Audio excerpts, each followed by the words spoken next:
L'ONG Help Angel Community a offert de l'amour en ce 14 février aux enfants en situation de handicap de l'Institut national ivoirien pour la promotion des aveugles de Yopougon. Rencontre professionnelle organisée par l'Ordre des experts comptables de Côte d'Ivoire. Des détails dans ce journal. Et puis il y a eu présentation du premier module de formation d'Etsun Institute. Objectif, donner aux cadres dirigeants les solutions pour améliorer leur performance. Madame, monsieur, merci de nous rejoindre pour le journal sur Business 24 Africa et très belle fête de l'amour à toutes et à tous. Se marier un 14 février, beaucoup de femmes en rêvent. C'est justement ce qui s'est passé ce vendredi à la mairie du Plateau à Abidjan. L'heureuse élue Corona Sekongo, elle est journaliste présentatrice à Business 24 et Africa. Elle a dit oui à Luc Tanguy Kofi en lui promettant amour, respect et fidélité tout au long de leur vie. Les temps forts du mariage de Corona Sekongo et Luc Tanguy avec Pierre Tebeu et Richard Akeke.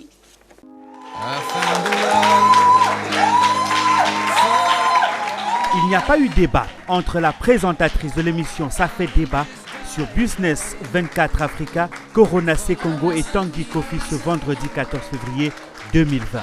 Corona Sekongo et Tanguy se sont dit oui à la mairie du Plateau à Abidjan. Monsieur Kofi Moyer Tanguy Luc, consentez-vous à prendre pour épouse Mademoiselle Sekongo Corona ici présente? Amen. Oui, avec toi.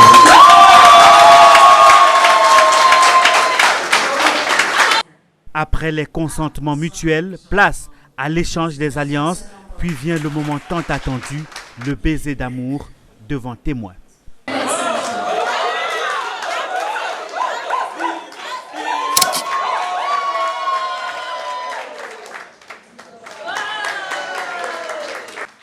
Fait marquant de ce mariage civil entre Corona Sekongo et Tanguy Kofi, c'est que le couple avait résolu de faire un mariage à 4 dans une salle déserte. Mais à Abidjan, il est difficile, voire impossible pour une journaliste de se marier dans l'anonymat. Spontanément, les professionnels de médias sont venus pour être témoins de cette union. Corona Sekongo est désormais Madame Kofi Corona Sekongo. C'est ainsi qu'il faudra désormais l'appeler et ses confrères journalistes ne peuvent faire autrement. Je suis très heureux pour Sekongo Corona, que je connais très bien, et tout le bonheur pour elle. Je savais qu'elle allait se marier, mais bon, je ne savais pas vraiment avec qui, et elle nous a surpris, et franchement, pour moi, ça va. Je suis très contente, je suis joyeuse. Vraiment, Corona Sekongo, c'est ma mère. Et en plus, je m'appelle Anne-Marie Kofi. Elle s'est mariée avec un Kofi. Donc, elle s'appelait maintenant Corona Kofi. Donc, c'est ma mère. Je suis vraiment contente. Je souhaite tout le bonheur au couple. Vraiment, beaucoup d'enfants. Oui, c'est un plaisir. Corona Sekongo est une journaliste battante, dynamique, très efficace. Et on a eu à collaborer, donc lorsqu'elle m'a informé, j'ai dit c'est un plaisir et il était important pour moi, ce jour d'amour des amoureux, de venir la soutenir. Félicitations aux mariés. Ils ont choisi ce jour du 14 février, ce n'est pas au hasard. Que leur amour soit éternel.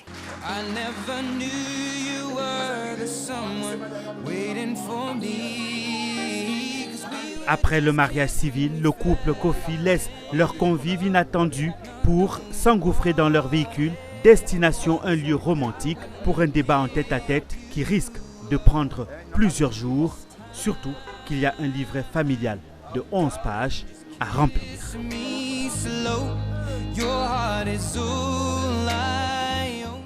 Et voilà, beaucoup de bonheur au couple Kofi.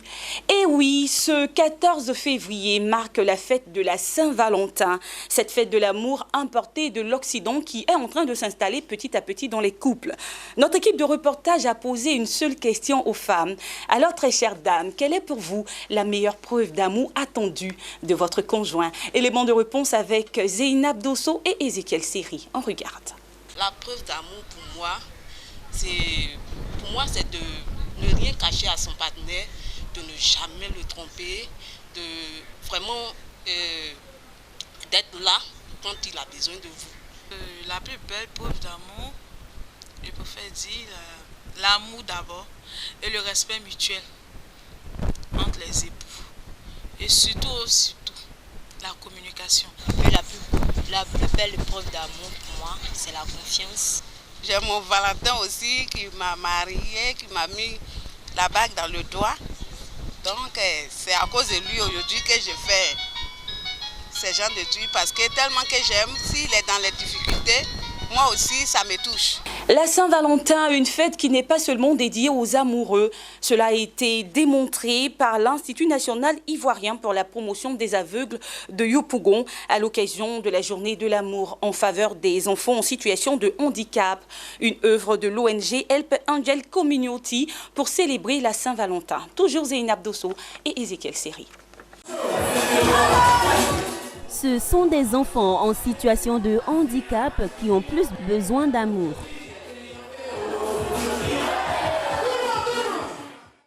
Toute l'affection leur a été donnée à l'occasion de la fête de la Saint-Valentin à l'Institut national ivoirien pour la promotion des aveugles, INIPA de Yopougon. Pour moi, c'est vraiment un honneur d'être là aujourd'hui encore avec Tata Poema et son organisation. Parce que cette organisation a fait vraiment beaucoup pour nous depuis l'an dernier. Ça nous va trop au cœur. Nous remercions la présidente Tata Poema pour toutes ses œuvres pour nous.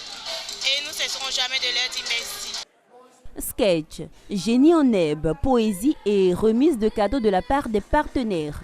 Ces instants ont enrichi la cérémonie de la journée Agapé, journée de partage. Une satisfaction pour Poku Komenan, directeur général de l'Institut.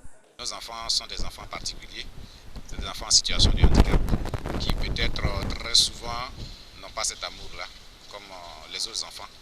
Et c'est bienvenu qu'elles viennent à nous pour nous dire, organiser une cérémonie et dire aux enfants qu'on les aime. Au regard de toutes ces émotions, les initiateurs de la cérémonie ont réussi leur pari, celui de vivre la fête de la Saint-Valentin autrement. Nous célébrons l'amour comme tout le monde. Donc nous avons certainement mis l'accent sur l'amour agapé. Pendant la Saint-Valentin, on a l'habitude de prôner ce qu'on appelle l'amour éros. Monsieur, madame, tout ce qui est sensation et tout ça. Ce qui est bien d'ailleurs, que je félicite. Mais on peut aussi prôner l'amour agapé, qui est l'amour spirituel, comme je le disais tantôt. En Côte d'Ivoire, plus de 5000 personnes rencontrent des problèmes visuels et nombreux sont les handicapés qui n'arrivent pas à s'insérer dans le tissu social. Face à cette problématique, l'ONG Help Angel Community mène des actions pour le développement psychologique des enfants en situation de handicap. Elle ambitionne de créer un centre à caractère social pour cette cause, ce qui nécessite un véritable accompagnement et financement. L'appel est donc lancé par la présidente à l'endroit de tous.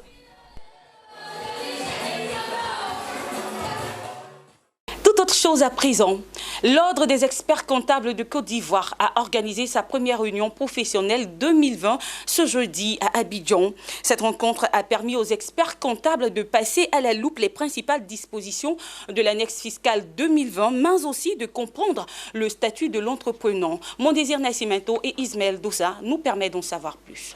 C'est avec un plaisir renouvelé que je m'associe à la présente matinale organisée par l'Ordre des experts comptables de Côte d'Ivoire sur le thème « Innovation fiscale et modernisation de l'économie », comprendre l'annexe fiscale 2020 et le statut de l'entrepreneur. C'est la première rencontre professionnelle des experts comptables de Côte d'Ivoire en 2020. Elle est dénommée matinale et s'est penchée sur les innovations fiscales et la modernisation de l'économie. Deux thèmes principaux ont permis d'aborder cette thématique. Il s'agit notamment des nouvelles dispositions contenues dans l'annexe fiscale 2020. Pour le président de l'Ordre des experts comptables de Côte d'Ivoire, c'est la première annexe fiscale qui présente de réelles opportunités pour les entreprises.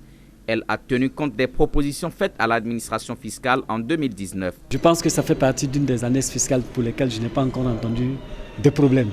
Donc je pense que les dispositions actuelles sont globalement bonnes.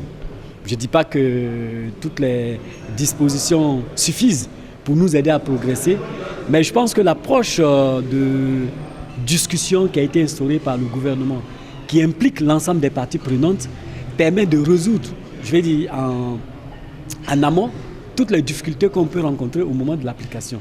Et là, je pense qu'aujourd'hui, les approches sont bonnes. C'est à Aboubakar Diarra, directeur des affaires juridiques et de la communication du secrétariat permanent de l'OHADA, qu'est revenue la présentation du statut de l'entrepreneur. L'entrepreneur étant un entrepreneur individuel ou une personne physique qui, sur simple déclaration prévue dans l'acte uniforme de l'OHADA, exerce une activité professionnelle civile, commerciale, artisanale ou agricole. Selon Aboubakar Diarra, c'est une solution au secteur informel. Cette approche permettra d'aider l'entrepreneur à mûrir son business et élargir l'assiette fiscale. L'entrepreneur bénéficie de certains avantages. Des avantages d'ordre fiscal et des avantages d'ordre social. Ça peut être l'accès au crédit, la sécurité sociale. Ce statut de l'entrepreneur a pour principalement but de permettre l'inclusion de l'informel dans le formel. Notons qu'une dizaine d'experts comptables adhérents ont été présentés à l'Ordre des experts de Côte d'Ivoire au cours de cette rencontre. Intelligence managériale et marchés émergents. Quelle stratégie de gestion pour les entreprises? La thématique était au cœur du premier module de la formation d'Etsoun Institute. L'objectif étant de donner aux cadres dirigeants les solutions capables d'accélérer leur performance à l'échelle mondiale. Le reportage est signé Marthe Congo, Lyon Gilbert, dans un récit de Zeynab Dosso. Ce sont au total 11 professionnels issus de divers secteurs d'activité qui ont pris part à cette formation initiée par l'Université des entreprises performantes Etsoun Institute. Les échanges ont porté sur la question des marchés émergents et sur le facteur humain. Il en est ressorti que le développement de ceux-ci repose sur la forte progression des flux internationaux. Du contexte et du facteur humain, mais le contexte ne s'arrête pas au facteur humain. Il y a aussi des aspects environnementaux, d'environnement des affaires, de climat des affaires. Donc d'où l'importance d'avoir une approche globale des marchés. Il était important pour Etsoun Institute de pouvoir poser un peu les fondations de l'interculturalité, problématique que souvent les managers rencontrent quand ils vont s'installer dans des pays différents du leur. Pour performer dans un environnement émergent, il faut que les entreprises arrivent à renforcer leurs capacités afin de faire monter en compétence leurs équipes pour une croissance durable de leurs différentes organisations. Ces entrepreneurs, managers et chefs d'entreprise disent avoir acquis des compétences techniques et opérationnelles adaptées. Pour eux, la formation sur les stratégies dans les marchés émergents pourra leur permettre de développer leurs entreprises. En tout cas, les échanges étaient très bons. L'animatrice connaissait son thème. En tout cas, elle nous a fait parcourir aussi certains pays. On a pu voir les forces et faiblesses de certains pays. Avec les premières heures, je comprends que je ne me suis pas trompé d'adresse et que j'ai bien fait de choisir cette formation. Parce que déjà, avec l'approche que nous venons d'avoir, étudier chaque pays, voir chaque pays, et j'ai compris là que la formation répond à mes attentes. Cette première formation initiée par Etsoun Institute s'étend sur une durée de 4 mois. L'Institut ambitionne la construction prochaine d'un Learning Center dédié à l'accélération des compétences des cadres et dirigeants exerçant sur les marchés émergents d'entreprises. Et pour la première fois depuis le début de l'année 2020, le Niger va lever des fonds sur le marché des titres de l'Union monétaire ouest-africaine UEMOA. Une opération qui a connu un grand succès puisque le pays a pu récolter la somme de 31,4 milliards de francs CFA alors qu'il recherchait seulement 15 milliards de francs CFA. Cependant, malgré cette sursouscription, le pays ne va retenir que le montant de 16,5 milliards de francs CFA, soit 27 millions de dollars. Et c'est ici que nous refermons ce journal préparé par l'ensemble de la rédaction.